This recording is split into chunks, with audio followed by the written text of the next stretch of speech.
welcome to the show. If you want to send me in a email and get me to talk about a specific topic, a question, anything that you're curious about, shoot me an email at gliscuscapital@protonmail.com. And I'd be so grateful if you could go to whatever platform you listen to and drop me a rating or review on Apple. You scroll all the way to the bottom of the episodes and you can write a review. And on Spotify, you could just do a star rating. It means a lot. I appreciate you. So let's get into it. Today, I'm going to speak about goals and meaning around goals. So, number one is, why are you doing what you're doing?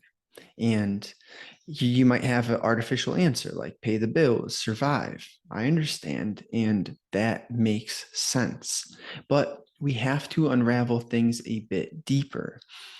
Are you working a job that gives you a status simply for your ego?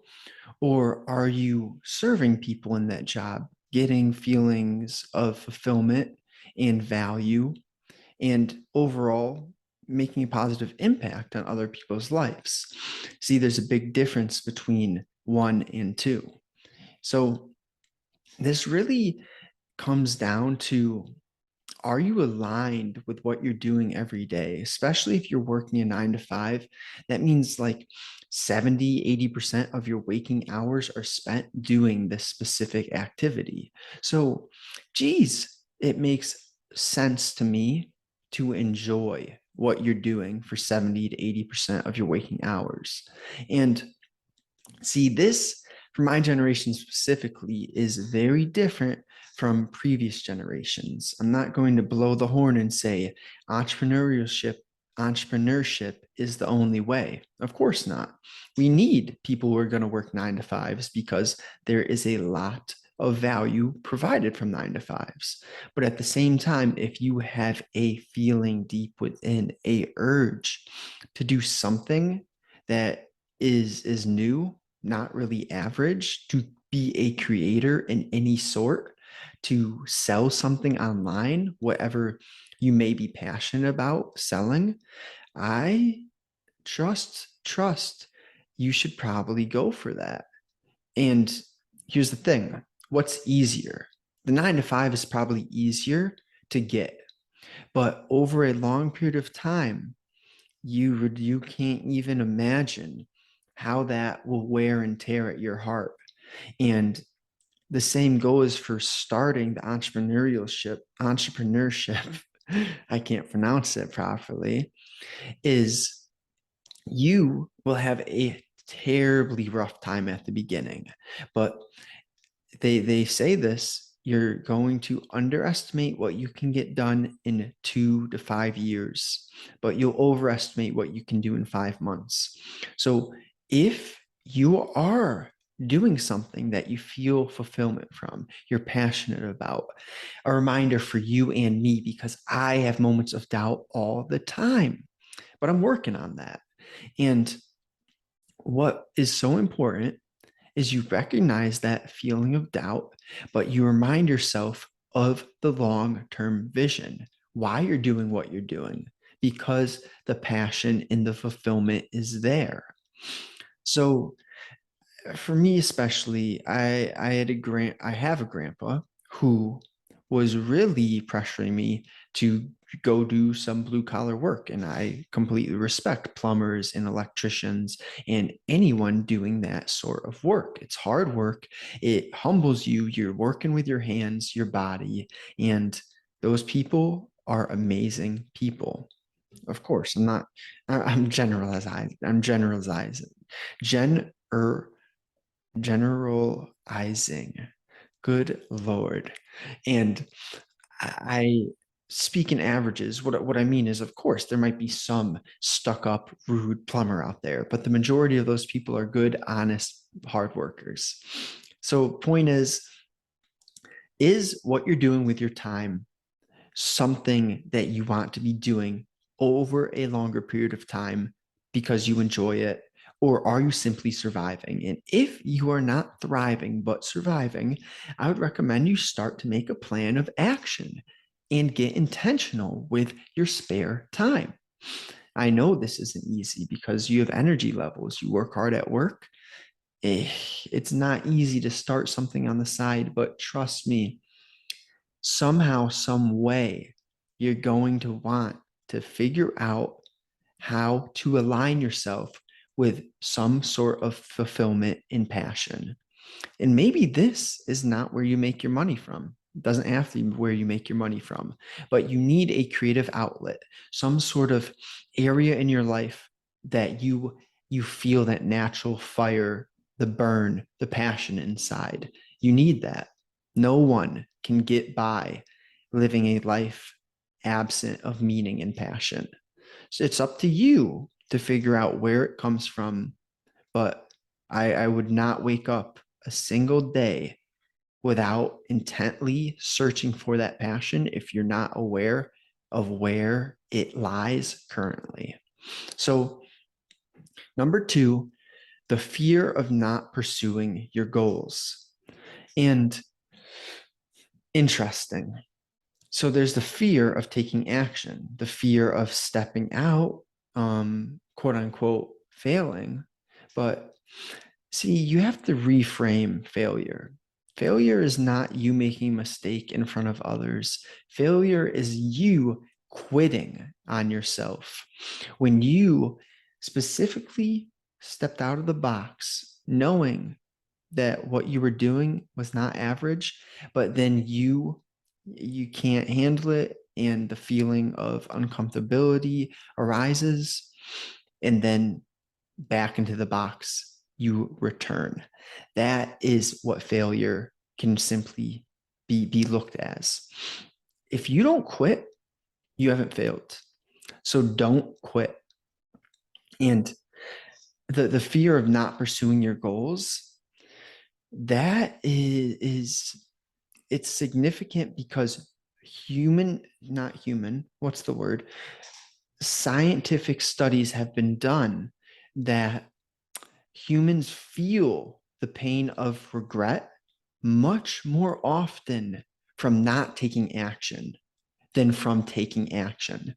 So if you're scared to go up to that girl, let's think about it. You go up to the girl, she says something you don't want to hear, and bada bing.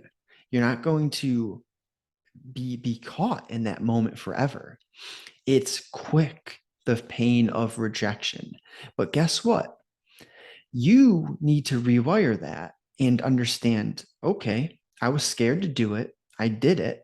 Maybe it didn't work out the way I wanted, but I did it. So next time you can do it again. And next time, maybe it works out differently. So the way that you reframe situations is significant to your whole future development. And it takes effort, it takes pain, and lots of personal struggle to understand how important the way you frame situations is.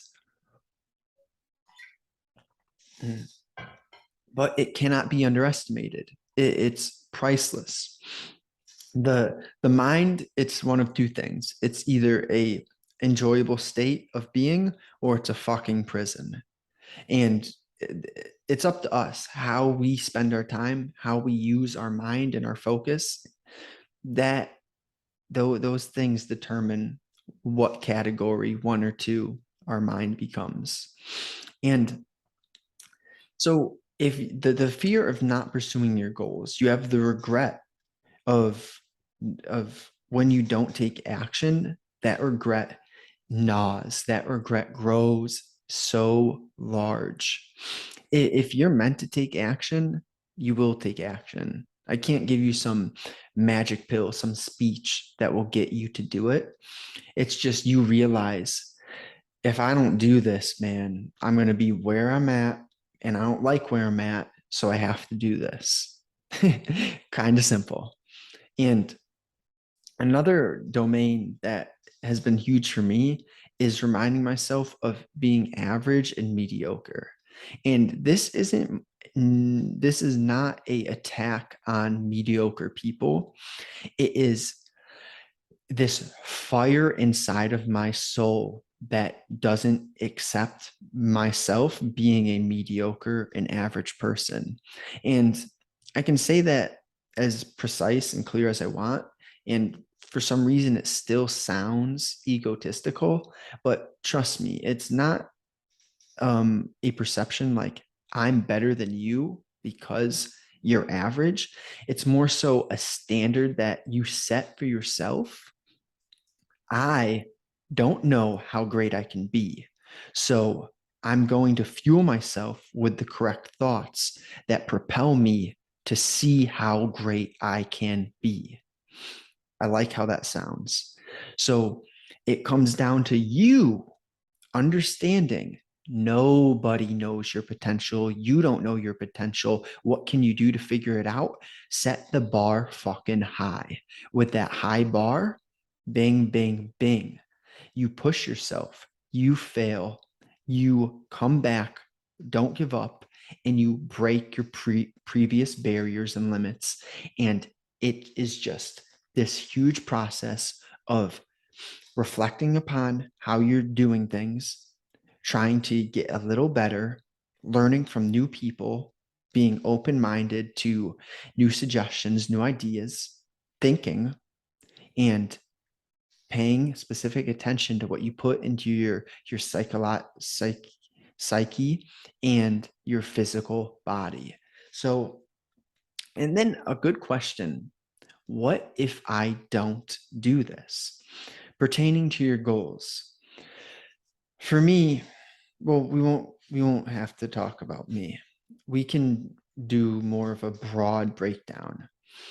If you don't take part in let's say your health, going to the gym, fueling your mind and body properly, where will you end up? Well, you might end up being single and having no intimate connection with someone, which to me sounds quite disgusting.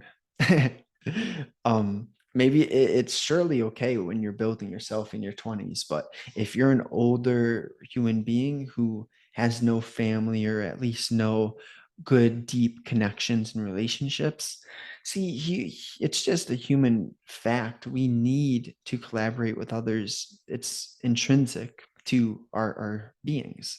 So what if I don't do this?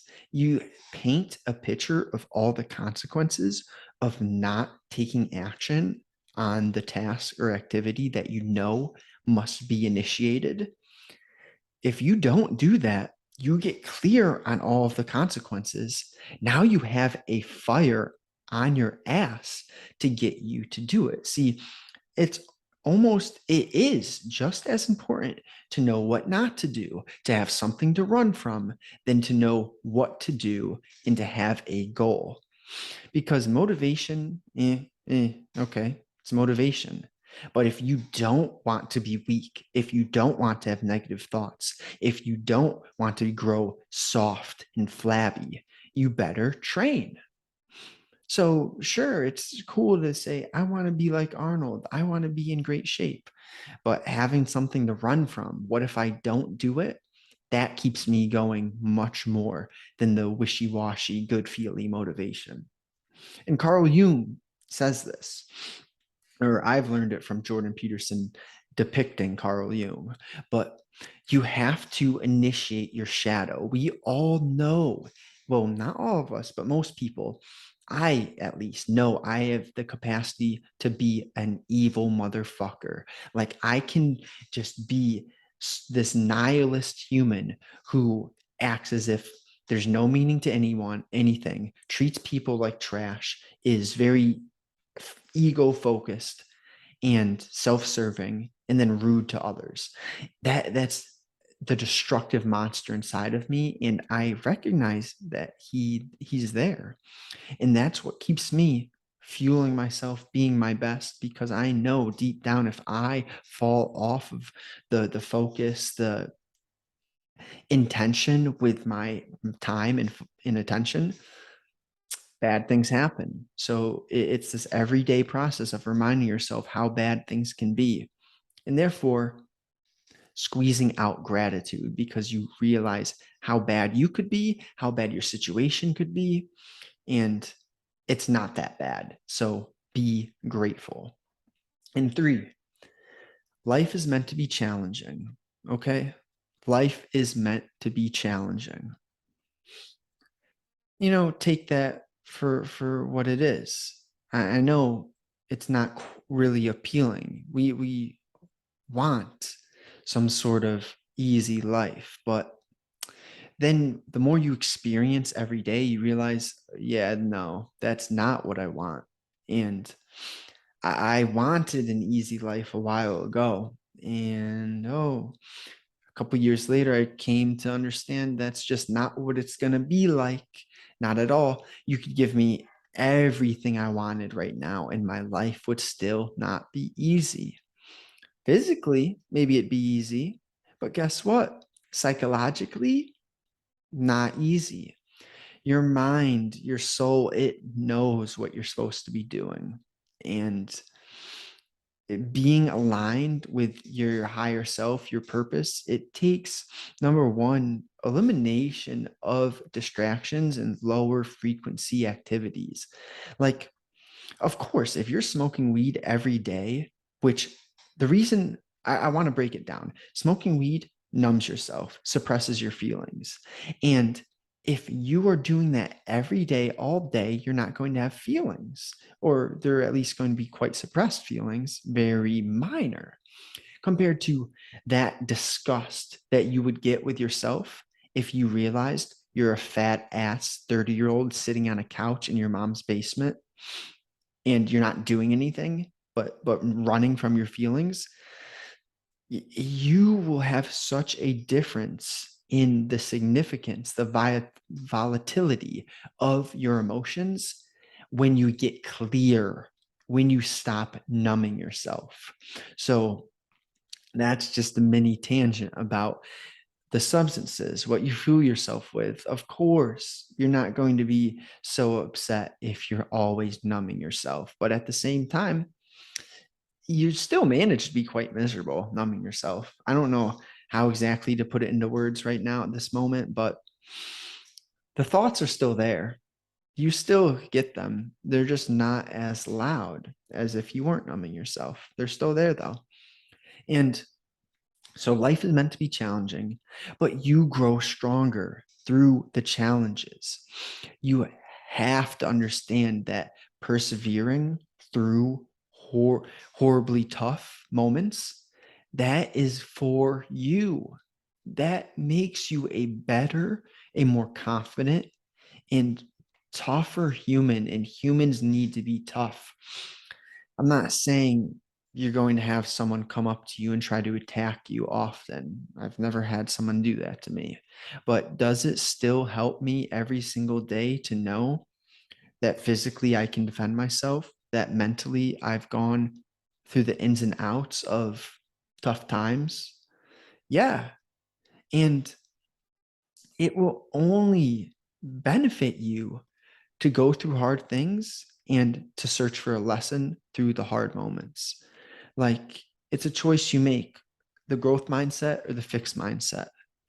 You say you're in a ditch, you have a few sticks. Do you try and make a ladder, make something to get up? Or do you sit there and whine and complain and say, wow, I'm stuck here. Look at me.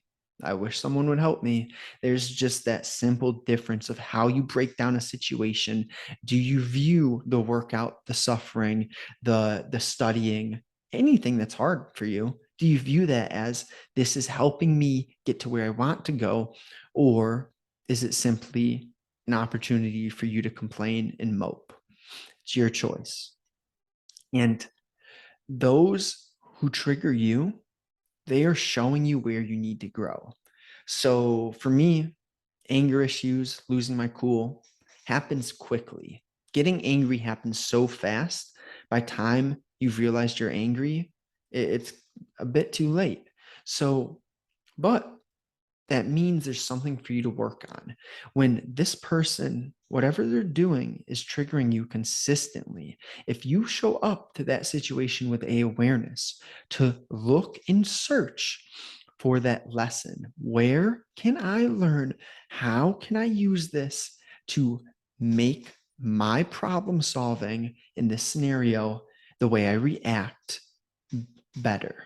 Well, it takes time and reflection to figure this out. But if someone is always, not someone, let's say traffic is the generalized example, you're always raging in traffic. Well, what is that teaching you? Number two, maybe you're just rushing too much and you're not planning. That could be one solution that comes from your traffic issue. And number two could be maybe you're just reacting instead of taking a deep breath, not even a deep one, just a quick breath, and then choosing not to get angry.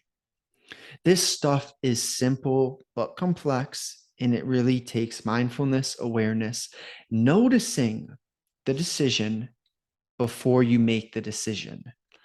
But as long as you're thinking about it, that's the first step. You think about these things. Now you're on that path. Before you hadn't even thought about it, you're not on the path.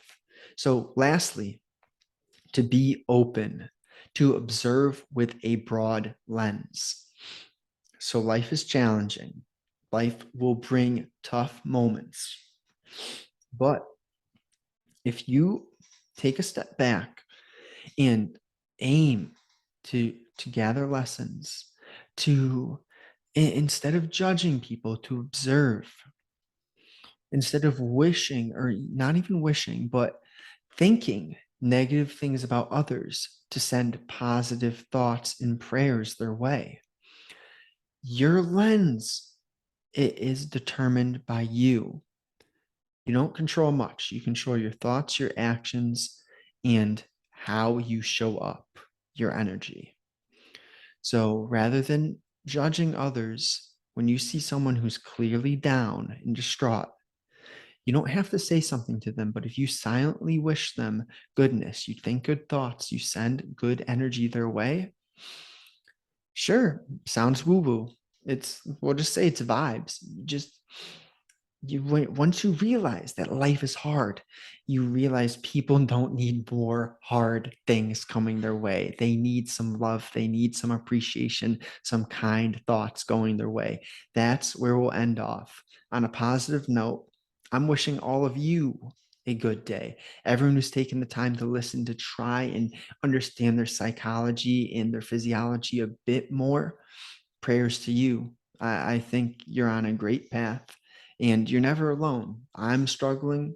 And if you're struggling, I'm always here to talk. And you just have to continue to persevere, to have that high aim, and to really do the practical things each day. Get that workout, get that sunlight, do the reading, study someone, and stay away from the negative things. Don't numb yourself constantly. The substances, the vices, the fast food, those are like the top three destructive things that so many people, if you drop those, the substances, the vices, and the fast food, your life will substantially get better. From there, no one can stop you. No one can stop you. So I appreciate you. Have a good day.